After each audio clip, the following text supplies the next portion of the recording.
नमस्कार, मैं हूं मृत्युंजय कुमार झा। शाम के 5:30 बज चुके हैं और अगले आधे घंटे तक आपके सवालों का सबसे बड़ा मंच तैयार है। अगर आपने कमोडिटी में कोई ट्रेड किया है या फिर नया ट्रेड करना चाहते हैं, जानना चाहते हैं कि आपके लिए कहां पर कमाई के मौके बनेंगे, तो आप सवाल पूछिए। नंबर आप नोट कर लें, जिस नंबर पर आप कॉल कर सकते हैं 022-2300-1634। इसके अलावा आप 022-2300-1635 पर भी अपना सवाल पूछ सकते हैं।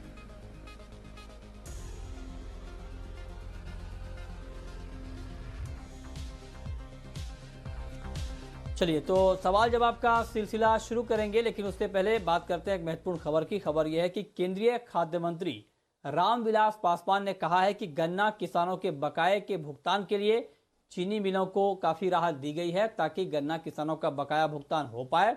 जी बिजनेस से खास बातचीत में पासवान ने कहा कि बकाये को लेकर राज्य सरकारों को दिशा निर्देश जारी कर दिए गए हैं। अभी जो वर्तमान में जो चीनी का मौसम चल रहा है, इसमें क्या कहते हैं 66,759 करोड़ रुपया इसमें क्या कहते हैं कि था, और जिसमें से अभी तक जो है 48,709 करोड़ रुपया जो है भुगतान हो चुका है। और जो बकाया का जो है वो लिक्विडिटी जो है लिक्विडेट करने के लिए सरकार ने कई कदम उठाए हैं। और जैसा कि मैंने पहले कहा कि हमने 13.88 रुपया प्रति क्विंटल के दर से गन्ना की लागत की भरपाई करने के लिए चीनी मिलों की सहायता प्रदान की है। बफर स्टॉक के रखरखाव के लिए 13.5% की अधिकतम दर को सहायता दी है। और चीनी निर्यात को प्रोत्साहन करने के लिए निर्यात सब्सिडी दी जा रही है। और राज्य सरकारों को भी समय समय पर दिशा निर्देश दिए जा रहे हैं कि जो भी है उसका किसानों को शीघ्र भुगतान कराएं। तो ये आपने सुना जी बिजनेस से एक्सक्लूसिव बातचीत में खाद्य मंत्री रामविलास पासवान ने क्या कहा है। लेकिन एक और महत्वपूर्ण खबर आई है, वो ये कि शुगर का एक्स मिल प्राइस, यानी जिस भाव पर चीनी मिलें चीनी बेचती हैं, उसमें 2 रुपये का इजाफा भी हो सकता है। ये डिमांड हालांकि लगातार चीनी मिलों की तरफ से हो रही थी कि उनकी लागत के मुकाबले जो एक्स मिल प्राइस है वो कम है, लिहाजा उसको बढ़ाया जाए। हालांकि बढ़ोतरी की मांग ज़्यादा थी, लेकिन खबर आ रही है कि 2 रुपये प्रति किलो बढ़ सकती है। इस पर बातचीत करने के लिए हमारे साथ महाराष्ट्र शुगर कोऑपरेटिव फेडरेशन के संजय खत्तान जुड़ रहे हैं। संजय जी नमस्कार। क्या आपको लगता है कि अगर 2 रुपये की बढ़ोतरी शुगर के एक्स मिल प्राइस में कर दी जाती है, तो इससे चीनी मिलों को जो नुकसान की दलील दी जा रही है वो कम हो जाएगी और किसानों का भुगतान हो पाएगा? जी नमस्ते। नहीं, ये तो शुगर इंडस्ट्री की बहुत दिनों से मांग है। हम स्वागत करते हैं कि गवर्नमेंट इस पर अभी विचार करके कुछ निर्णय करने की स्थिति में आ गई है। तो 31 रुपए से अगर 2 रुपए बढ़कर वो 33 होती है तो ये वेलकम चीज है और इसके लिए हम गवर्नमेंट के शुक्रगुजार रहेंगे। लेकिन हमारा ये कहना है कि अब भी अगर 33 रुपये करते हैं तो भी 1.5 रुपया का मिलों को नुकसान आज भी उसके चलते सहना पड़ेगा, क्योंकि आज कॉस्ट ऑफ प्रोडक्शन जो है शुगर की ये 3450 से लेकर 3500 रुपए तक है। तो अगर गवर्नमेंट ये 3300 के बजाय अगर उसको 3450 करके और ग्रेड वाइज अलग अलग रेट करती है तो वो ज्यादा बेहतर होता है। और फिर जो बार बार शुगर मिलों को गवर्नमेंट के पास जाना पड़ रहा है कि हम फिनेंशियल डिस्ट्रेस में हो और हमको आप मदद कीजिए, तो उससे अगर बड़े पैमाने पर बाहर मिलों को निकालना है और गवर्नमेंट को भी ये बार बार दिक्कत न हो, इसलिए हमारी ये रिक्वेस्ट रहेगी कि 33 रुपए के बजाय वो 350 रुपए एस ग्रेड के लिए, जो एम ग्रेड है मीडियम ग्रेड शुगर, उसके लिए 3600 रुपया, और जो एल ग्रेड शुगर है जिसके ग्रेन साइज सबसे ज्यादा होते हैं उसको 36 रुपए पर क्विंटल। क्योंकि अब अगर आप नॉर्मल रूटीन में भी अगर मार्केट में देखते हो तो ये हर ग्रेड में 100-150 रुपए का फर्क रहता है। तो अगर एस ग्रेड को वो 34 से 50 मिनिमम प्राइस करती है तो ये बिल्कुल मिलों को मतलब no loss no profit basis पर ऑपरेट करना एकदम आसान हो जाएगा। हालांकि 33 रुपए का हम वेलकम करते हैं, लेकिन इसमें भी 1.5 रुपए का हमको नुकसान मिलों को सहन करना पड़ रहा है। जी ओके, हेलो, आप कह रहे हैं कि और दाम यहाँ पर बढ़ाने चाहिए चीनी के, 2 रुपए से काम नहीं चलेगा। लेकिन अगर आपकी मांग मान ली जाती है तो चीनी के दाम तो फिर बढ़ जाएंगे रिटेल में। नहीं, ऐसी कोई बात नहीं है, क्योंकि अगर आप देखा जाए तो हर घर में कितनी चीनी लगती है, 4 से 5 किलो हर महीने में लगती है। तो शुगर के कंपोनेंट पर जो हाउस होल्ड का एक्सपेंडिचर है वो बहुत मिनिमल है, तो ऐसी कोई बड़ी बात नहीं है। और आज के डेट में भी देखा जाए तो हेलो हेलो जी जी सुन रहा हूँ। हेलो, मेरी आवाज सुनाई दे रही है आपको? हेलो हेलो जी सुन रहा हूँ आपको, बोलिए सर। हाँ, नहीं तो आज भी 1.5 रुपए का 33 रुपए भी करते तो 1.5 रुपए का नुकसान सहन करना पड़ेगा। तो इसलिए हमारी इंडस्ट्री की रिक्वेस्ट रहेगी कि 33 के बजाय इसको 3450 किया जाए, और इससे ज्यादा कुछ रिटेल के मार्केट में मतलब इंटेंसिटी नहीं बढ़ेगी, असर नहीं आएगा। जी जी जी जी ठीक है, चलिए तो चलिए, बहुत शुक्रिया आपका संजय जी हमारे साथ जुड़ने के लिए, अपनी राय इस खबर के ऊपर रखने के लिए। तो आप कह रहे हैं कि अगर दाम यहाँ पर थोड़े और बढ़ जाएंगे तो चीनी मिलों को राहत मिलेगी, गन्ना किसानों का बकाया भुगतान हो पाएगा, लेकिन कंज्यूमर के ऊपर नेगेटिव इंपैक्ट आप करें कि बहुत ज्यादा नहीं पड़ेगा। ठीक है, आगे बढ़ते हैं। केंद्रीय खाद्य मंत्री रामविलास पासवान ने यह भी कहा है कि अनाज की खरीद प्रक्रिया जोर शोर से जारी है और किसानों को किसी भी तरह की दिक्कत नहीं होने दी जाएगी। अभी तक तो हमारा जहाँ तक जो आंकड़ा है, हम डेली जो है उसमें दे दिया करते हैं आप लोगों को भी, जो है हमारा ट्वीट आप डेली देखा कीजिए, प्रत्येक दिन कोई ऐसा दिन नहीं आता उसमें हमारा 400 लाख टन का था। हमको लगता है कि 300 करीब 66 लाख टन का जो है वो ऑलरेडी क्या कहते हैं कि हो चुका है। इसलिए हम एक्चुअल फिगर जो है मेरे पास में जो है प्रोक्योरमेंट का, हम आपको बतलाते हैं। खरीद 3/6/2020 तक जो है गेहूं का प्रोक्योरमेंट जो है वो 366.32 लाख टन हो चुका है, और 3/6/2020 तक जो है धान का प्रोक्योरमेंट जो है 712.29 लाख टन हो चुका है। इसलिए हमारे पास में लेकिन हम 720 लाख टन को इसलिए नहीं जोड़ रहे हैं कि चूंकि धान के बाद जो है चावल जो होगा, मिलिंग होगा, तब वो हमारे पास में आएगा। लेकिन जैसा कि हमने आपको पहले ही कहा कि ऑलरेडी ये सबको हटा दीजिए तो हमारे पास में जो है 804.15 लाख मीट्रिक टन अनाज हमारे गोडाउन में, एफसीआई गोडाउन में उपलब्ध है। ओके, चलिए, तो ये आपने सुना केंद्रीय खाद्य मंत्री को कि किस तरह से खरीद हो रही है फसलों की।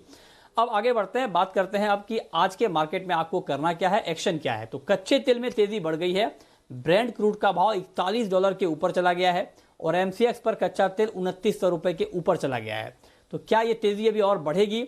इस पर बातचीत करने के लिए हमारे साथ हैं केडिया कमोडिटी के अजय केडिया और तरुण सत्संगी। आप दोनों का बहुत स्वागत है। अजय जी, क्या किया जाए क्रूड में? अभी और तेजी बाकी है, खरीदना चाहिए या रुके अभी? गुड इवनिंग मेरे जी। डेफिनेटली क्रूड में अगर पिछले हफ्ते की बात करें तो हमने एक मार्केट को दायरे में ही ट्रेड करते हुए देखा है, ब्रांड को नो डाउट। अब हम पिछले 2 सेशन में जब हमने देखा कि ओपेक मेंबर्स की जो मीट है नो डाउट पोस्टपोन भी, बट अटकलें लगाई जा रही है, फर्दर प्रोडक्शन कट किया जा सकता है, जिसके चलते हमें लगता है कि प्राइसेस में एक गेन है। टाइमिंग मुझे लगता है टेक्निकली अगर $40 के ऊपर ब्रेंट अगर होल्ड करता है तो $44 तक दिखा सकता है, बट अभी भी सस्टेनेबिलिटी के थोड़ा क्वेश्चन इसलिए भी है क्योंकि इकोनॉमी ओपन हुई है, उसका एक सेंटीमेंट जो ड्राइवन है वो काफी इंपॉर्टेंटली क्रूड उसको पहले ही ट्रैक करके बढ़ चुका है। तो अब मुझे नहीं लगता कि और कोई बड़े न्यूज है अदर देन प्रोडक्शन कट।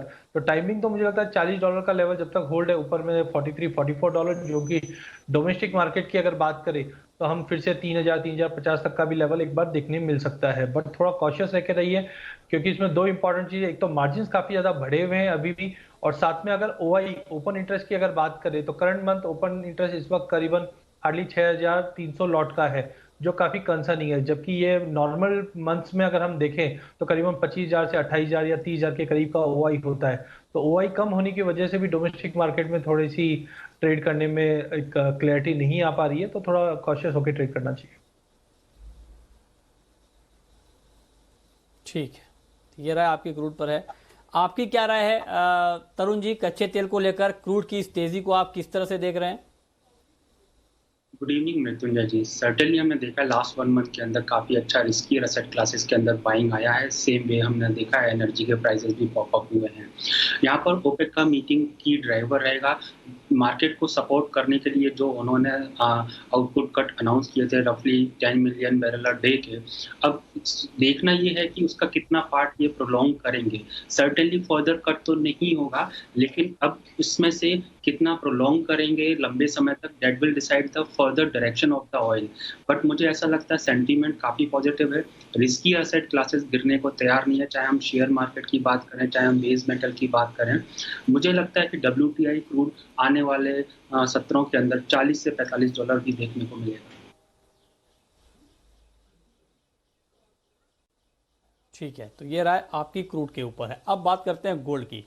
और गोल्ड का मार्केट पूरी तरह से दायरे में फंसता हुआ दिख रहा है। हफ्ते के आखिरी कारोबारी दिन मार्केट में एक्शन कम होता हुआ दिख रहा है। तो क्या संकेत हैं अजय जी गोल्ड के लिए? क्या कुछ करना चाहिए या अभी नहीं करना चाहिए?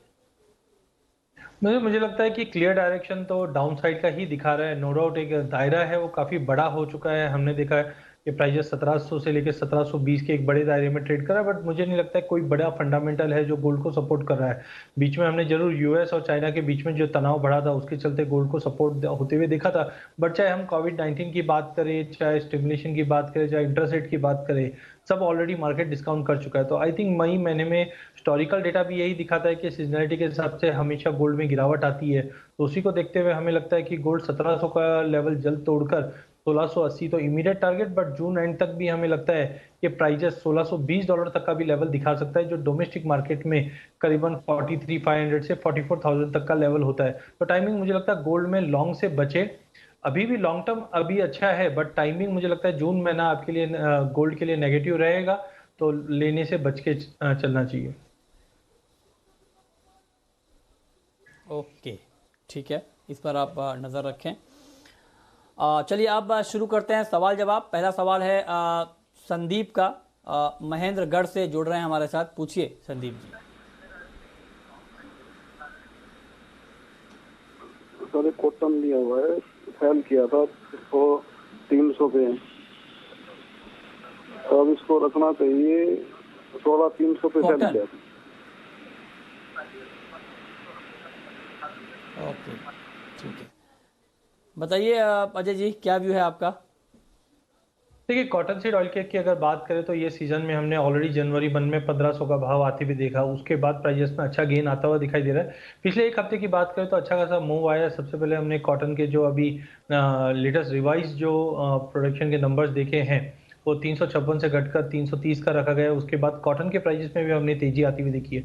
टाइमिंग लॉकडाउन के चलते हमने देखा था कि जो स्टॉक्स पड़े थे वो सब लिक्विडेट हो गए हैं और कंपनियां इस वक्त लेबर इशू की वजह से कोई बड़ा माल तैयार नहीं कर पा रही है, और शॉर्टेजेस के चलते मुझे लगता है ये तेजी है। टेक्निकली भी एक कप एंड हैंडल एक पैटर्न होता है वो बना हुआ है 2150 के ऊपर, जो मुझे लगता है कि आने वाले 2-3 दिनों में 2-3 हफ्तों में और तेजी दिखा सकता है, जो अपसाइड में मुझे लगता है 2350 तक का भी लेवल दिखा सकता है।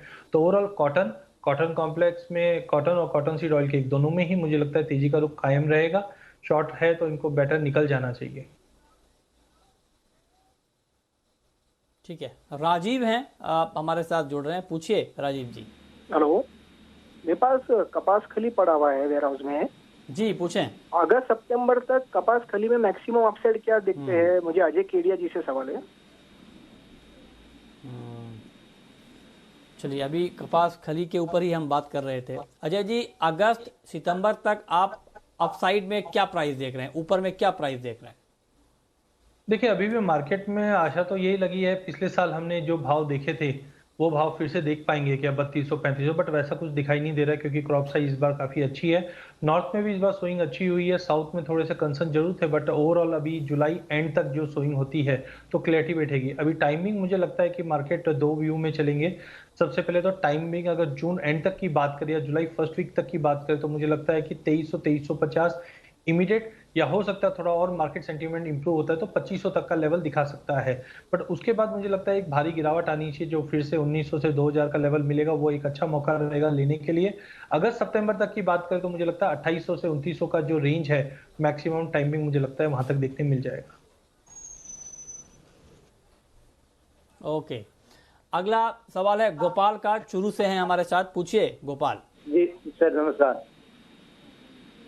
सर जी गुआर सीट पे केजे जी सवाल है, नमस्कार, गुआर पूछिए। में तेजी कब तक आएगी? ये 5000 होगा 2-3 महीने में? ग्वार क्या 5000 तक होगा 2-3 महीने में? क्या लगता है केडिया जी? देखिए मुझे लगता है कि जिस ढंग से आज एग्री में हमने सभी में चौतरफा एक तेजी आती हुई देखी। मैंने पहले भी कहा था कि असेंशियल कमोडिटी एक्ट में जो अमेंडमेंट्स हुए उसके बाद पूरे एग्री मार्केट में एक अच्छा इन्वेस्टमेंट बूस्टर मिलेगा। और स्लो एंड स्टडी मुझे लगता है आने वाले टाइम में एग्री के अंदर काफी इन्वेस्टमेंट आएगा। उसमें सबसे लुक्रेटिव कमोडिटीज में अगर जाए तो चना है और फिर गवार है। गवार सीड और गवार गम में एक चीज और बताना चाहूंगा, जिसमें हम गवार सीड और गवार गम रेशो बोलते हैं। रेशो में अब फिर से जंप आना चालू है, जो कहीं ना कहीं संकेत देता है गवार गम में तेजी ज्यादा दिखाई दे रही है। अगर गवार गम में तेजी आती है तो कहीं ना कहीं इंडस्ट्रियल कंजम्पशन में एक वापस एक पॉजिटिवनेस दिखाई दे रहा है। तो ओवरऑल मुझे लगता है थोड़ा सा इनको जून एंड तक वेट करना चाहिए, बट ओवरऑल मुझे लगता है कि अगस्त सितंबर तक प्राइजेस 4850 से 5000 की तरफ जाने की कोशिश बिल्कुल करेगा। स्विंग का मानसून के ऊपर स्विंग काफी डिपेंडेंट रहेगा, पर टाइमिंग मुझे लगता है इनको अगर अगस्त तक की बात करें तो मुझे लगता है 4850 से 5000 का लेवल दिखा देगा। उसके आगे का मानसून के बाद ही हम एक रिव्यू कर सकते हैं। लेकिन एक सवाल मेरा तरुण जी आपसे मेटल के ऊपर होगा। आज मेटल में थोड़ी बहुत तेजी आई है। एल्युमिनियम, लेड, जिंक के दाम बढ़े हैं। इनफैक्ट निकल में भी करीब आधे फीसदी की मजबूती है। कॉपर करीब 1.25% बढ़ा है। क्या किया जाए मेटल में अभी? मेटल्स में देखा जाए तो कॉपर ने लीड किया है, काफी उम्दा रिटर्न्स दिए हैं। और जिस तरीके से अभी रिस्की एसेट क्लासेस को प्रेफर किया जा रहा है, तो मेरा ऐसा मानना है कि फिनोमिना कंटिन्यू करेगा। कॉपर अगर कोई भी डिप्स पे चलते 425 420 रेंजेस में आते हैं तो डिसेंट बाय बनेगा। और वेरी शॉर्ट टर्म में 435, अगर थोड़ा सा लंबा टारगेट लेंगे 450 तक आते हुए मुझे लगता है। सेकंड जो अच्छा परफॉर्मेंस दिया है निकल ने दिया है। मेरा ऐसा मानना है कि इसमें अच्छे रिटर्न्स देखे जा सकते हैं। 945 के आसपास बाय किया जा सकता है। इमीडिएट टारगेट 990 एंड थोड़ा अगर ब्रॉडर व्यू लगाएंगे तो 1020 तक आ सकता है। जिंक, लेड, एल्यूमिनियम साइडवेज है। आई थिंक इनमें ब्रेकआउट का वेट करना चाहिए। ठीक है, आपकी टॉपिक अजय जी मेटल में। पहले भी मैंने कहा था कि कॉपर, जिंक और निकल, ये तीन कमोडिटी मुझे काफी साउंड लगती हैं। सबसे पहले कॉपर था जिसमें हमने 412 के ऊपर ब्रेकआउट देखा। इमीडिएट टारगेट हमें लग रहा है कि करीबन 432 और ओवरऑल मुझे लगता है 440 तक का लेवल दिखा देगा। जिंक में भी ब्रेकआउट आ चुका है, 158 के ऊपर सस्टेन करता है प्राइजेस कंटिन्यू वीकली बेस पे। तो आई थिंक 164 से लेकर 170 तक का लेवल दिखा देगा। निकल काफी सरप्राइज मूव रहेगा क्योंकि मल्टीपल ऑफ टाइम 970 के ऊपर सस्टेन नहीं कर पा रहा था। अगर ये वीक के अंदर 970 का लेवल तोड़ के होल्ड कर जाता है तो हमें लगता है 1050 तक का लेवल देखने मिल जाएगा।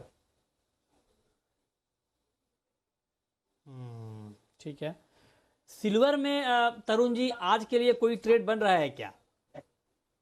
आई थिंक इवनिंग में यूएस मई मंथ का नॉन फार्म पेरोल का नंबर आएगा, जो कि गोल्ड के लिए और सिल्वर के लिए नेगेटिव आने की उम्मीद है।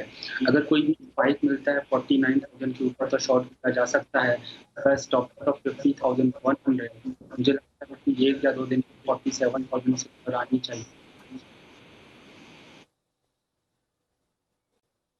ठीक है, तो ये राय आपकी चांदी पर है कि चांदी में भी क्या करना चाहिए। लेकिन अगर पोजिशनल ट्रेड लेना हो अजय जी, तो क्या चांदी का ये भाव ठीक भाव है पोजिशनल ट्रेड के लिहाज से? मुझे लगता है पोजिशनल का अपने को थोड़ा सा एक टाइम फ्रेम लेना पड़ेगा, क्योंकि जून जुलाई की अगर बात करें तो मैं थोड़ा बैरिश हूँ गोल्ड सिल्वर दोनों ही काउंटर में। बट हाँ, दिसंबर तक की बात करें तो काफी बुलिश हूँ। तो टाइमिंग अगर हम जून से लेके जुलाई मिड तक की अगर बात करें तो मुझे लगता है $18 के नीचे वापस इंटरनेशनल में सिल्वर आई है, जो कहीं ना कहीं मुझे लगता है $16.5 तक का लेवल दिखा सकता है। जो कहीं ना कहीं डोमेस्टिक मार्केट की अगर बात करें तो करीबन 44,500 से 44,000 तक के भी लेवल देखने मिल जाएंगे। तो बेटर है जून महीने में सोने और चांदी से थोड़े दूर रहना चाहिए। ओके, ठीक है, तो आप करें कि अभी दूर रहना बेहतर है गोल्ड और सिल्वर से, इस पर आप नज़र रखें। नेचुरल गैस में अभी कुछ करने की गुंजाइश है तरुण जी, या अवॉइड किया जाए इस काउंटर को अभी? आई थिंक दायरे में मूवमेंट देख रहे हैं हम कपल ऑफ वीक से, और वो कंटिन्यू करेगा। ये काउंटर 150 के आसपास से टॉप आउट होता है और 125 के आसपास से अच्छा बाइंग निकल कर आता है। तो आई थिंक 150 की रेंजेस में सेलिंग करके चले इस काउंटर में, या फिर 125 की रेंजेस पे बाय करके चले, और बीच में इसमें ट्रेड करना अवॉइड करें।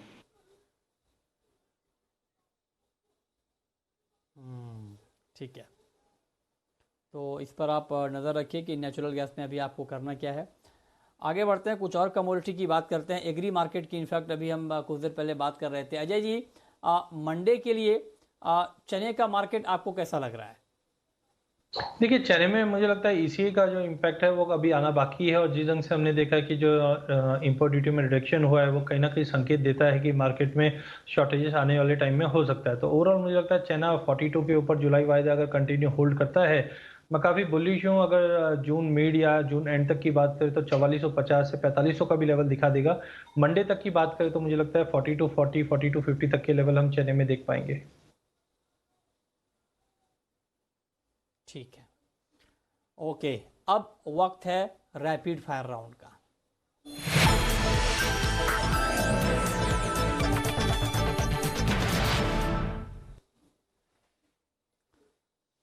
अजय जी, आपकी पहली रैपिड फायर कॉल क्या होगी? मुझे लगता है बुलियन में आज गिरावट का रुख रहेगा डेटा को देखते हुए। गोल्ड नो डाउट थोड़ा बहुत गिर चुका है जो हमने कॉल दी थी, बट अभी भी मुझे लगता है थोड़ा भी अगर बाउंस मिलता है 48 लेट्स सी 46 300 400 तक भी बेच के चलिए। 46,000 का लेवल तोड़ के 45,800 तक का लेवल गोल्ड में देखने मिल जाएगा। आपकी कॉल? हाँ, मेरा कॉल भी गोल्ड में रहेगा। अगस्त फ्यूचर 48,700 के ऊपर जाता है तो सेलिंग किया जा सकता है। स्टॉप लॉस मेंटेन करें 47,000 के ऊपर। मुझे ऐसा लगता है आज जाए तो दिन के अंदर 45,800 से 45,500 तक सोने का प्राइस आएगा। आपकी आखिरी कॉल अजय जी? मुझे लगता है बेस मेटल में जिंक के अंदर काफी अच्छा प्राइस मूव किया है आज, तो जिंक में आप लेके चलिए। अपसाइड इमीडिएट तो मुझे लगता है 164 का है, बट ओवरऑल मुझे लगता है 168 तक के भी लेवल जल्द देख पाएंगे। चलिए, बहुत शुक्रिया अजय जी आपका और तरुण जी आपका हमारे साथ जुड़ने के लिए, बताने के लिए कमोडिटी में कहां पर कमाई के मौके हैं। तो फिलहाल इस बुलेटिन में इतना।